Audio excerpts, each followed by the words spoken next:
lang namin galing trabaho. So, masaya kami kasi may nag-comment sa amin na unexpected. Yes. Matagal na namin yun pinapanood. Tapos, sobrang dami na nilang subscriber. Oo, magto 200 na sila. Kaya natutuwa kami kay Sir Japet. Ang pangalan ng nila is yung Filipino Czech Family. Yes.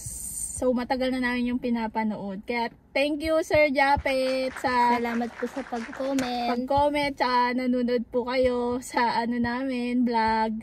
Tsaka, sobrang saya lang namin talaga. Kasi napansin niya.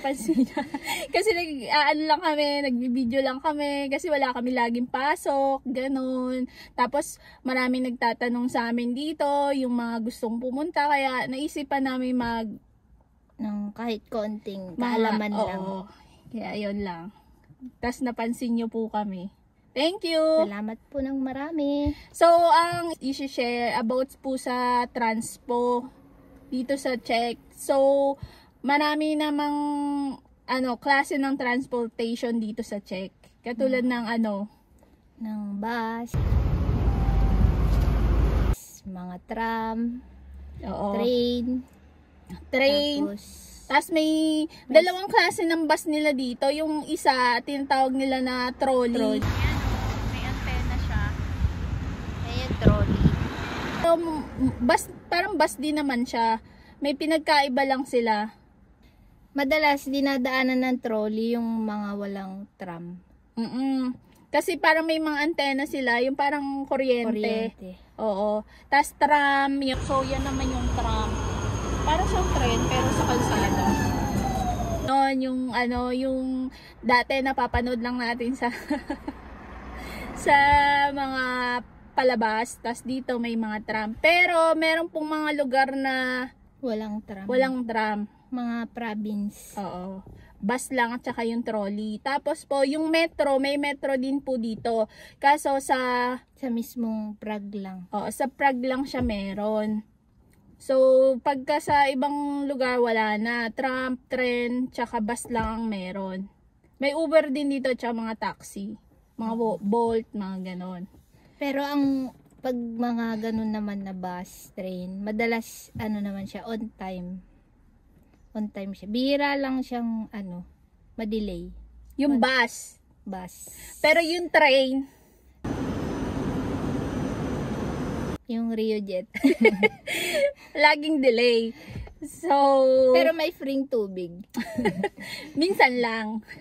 So, pagka gusto nyong pumunta sa malalayo, at katulad ng pag nasa ibang kayo, kunyari, hindi kayo sa Prague, tapos magte-train kayo, madalas, delay yung mga train. Kasi yung mga train nanggagaling ng Austria o kaya Germany, ganun. A few moments later. Idos kami natingin ng schedule ng mga bus, ng mga tram, train. Tapos doon na rin kami nabili ng ticket sa malayuan. Doon yung makikita kung anong oras, ilang minutes na yung delay. Oo. Tapos makikita din nyo kung magkano yung price ng ng ticket doon. Pero meron pa silang ibang app, pero yun yung namin, sanay namin na gamitin. Pag bibili ng ticket, meron silang may parang bilihan ng ticket na machine. Tapos pwede din naman sa cellphone pagka kayo ng application. Tapos pagka bumili kayo ng ticket, wag nyong kakalimutan i-punch po siya. Isusuksok. Kailangan ma-punch nyo siya pag pumasok kayo or mag-enter kayo sa bus, train, or tram, metro. Kasi mga nagro-rondang pulis.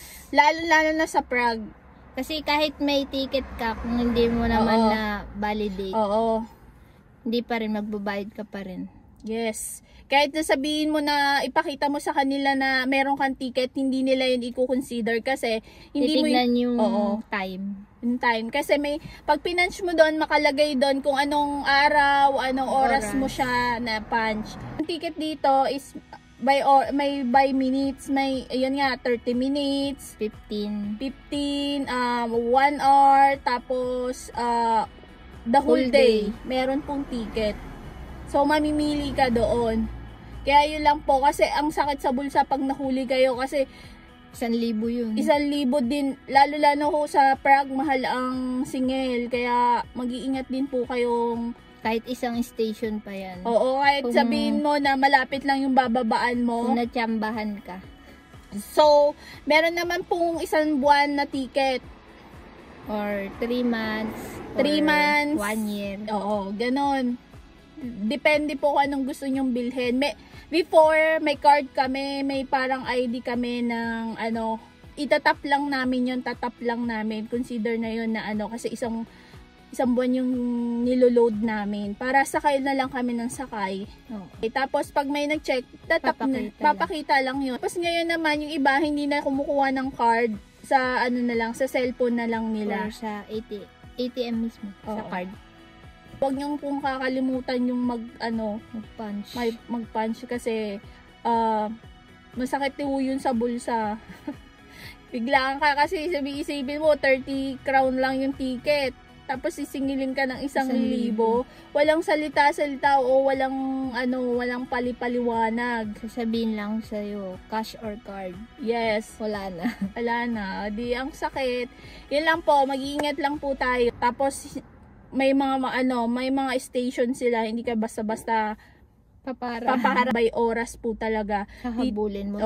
talaga. Hindi Kumbaga, ikaw ang aantayin. matututo ka dito ng yung time Advance. at ka. Minsan, pag nakita naman ng driver na tumatakbo ka, aantayin ka. Oo, Pero may mga driver na, kung time na, Aalis na siya. kahit pinaghirapan mo. Oo. Kung may oras kayo na alis kayo ng 6, kailangan mag-alat kayo ng kasi minsan malayo yung paglalakad nyo sa bahay nyo, kasi mamaya ang bahay nyo 10 minutes. 10 minutes pa yung Station ng bus, kaya kailangan mag-aalat kayo ng oras kung kayo may mga plano. Kung saan mo lang Sanayan gusto. lang din naman yun. Oo, masasanay lang din naman. So, Ma-adapt din. swerte mo pag ang bahay mo tapat lang ng station.